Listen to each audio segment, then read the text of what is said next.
it completely disproves everything that we've all been led to believe by the government, by well-intentioned do-gooders, charities, human rights lawyers, lefty lawyers, Amnesty International. They've all been saying, yeah, but they're all coming from war zones, from persecution.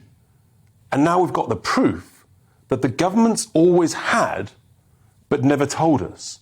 And the shocking thing, Darren, is that they know within days where everybody's come from. Mm.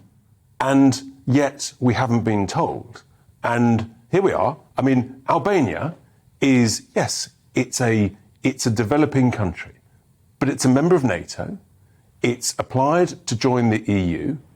Its economy is fast growing.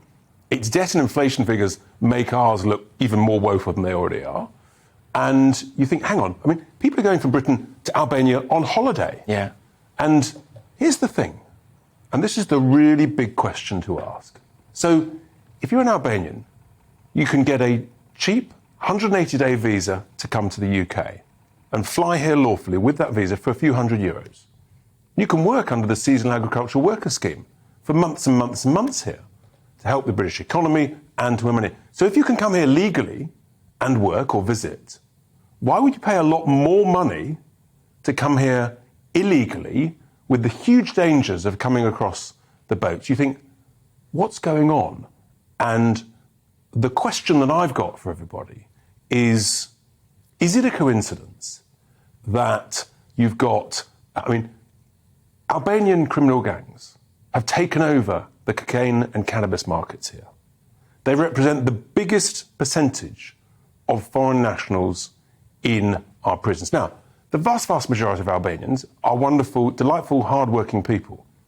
But there is a really nasty, small minority who are very, very dangerous, really violent. And that's what troubles me. Are these people actually, are they foot soldiers, willing or unwilling or unknowing, of these criminal gangs? Are they being trapped in modern-day slavery, coming here thinking there's a great dream, being sold a pup, and then they're trapped into criminal gangs? Because you look at the stats, Richard, and more than half of the number in the whole of August of 2021 have come already, and we're only on August the 7th, right? The numbers are going to, by all accounts, it looks like we're having a pretty good summer, Richard, and it looks like those numbers from last year are going to be thoroughly trounced. Why do you think the government, when time and again the British people vote for stronger border controls, they voted for Brexit in part to actually take back control and ensure that we could have border controls like any functioning democracy around the world, Richard. Why is it that the government of either party, Labour or Conservative, don't seem willing and able to get a grip of this problem?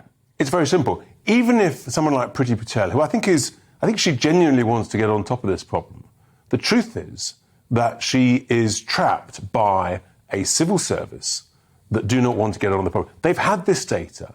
They probably even didn't show the Home Secretary. She's probably got no idea. So here's what's going on. They've used our military assets, which is fine. They know exactly when the boats are leaving. They know exactly where they're leaving. They're giving the intelligence to the French authorities.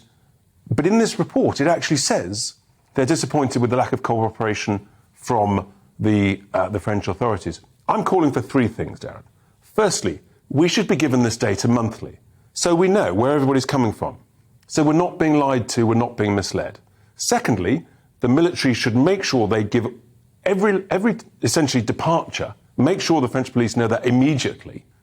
And then thirdly, crucially, which you can do under the existing 1974 Safety of Life at Sea regulations and laws, you have what I call pick up and take back.